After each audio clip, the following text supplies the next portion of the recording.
Bundan başqa da sidik saxlaya bilməmək, uşaqlarda enuriz deyilir və müxtəlif oynaq sinir ağrılarında, revmatizmin müalicəsində. Mənə revmatizmlə həyata qaytaran arı zəhəridir.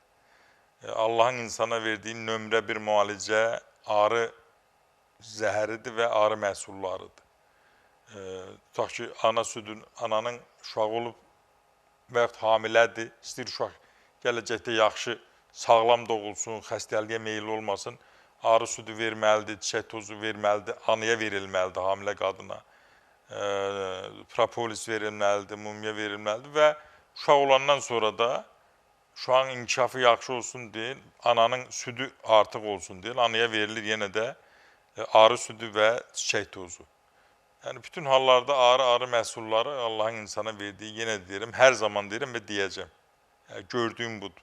Bu neçə illik həyat təcrübəmdə gördüyüm budur. Dünyada gördüyüm budur ki, və ikinci də mən hər zaman deyirəm, göydə Allaha, yerdə atama, anama və sonra da arıya borçluyam.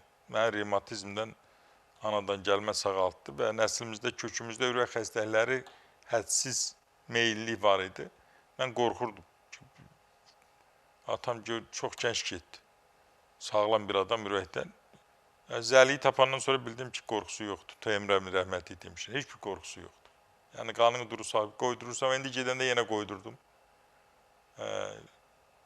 Qoydururam, bilirəm ki, 6 ay qanımı duru saxlayacaq, tromb əmələ gəlməyəcək, infarkt əmələ gəlməyəcək.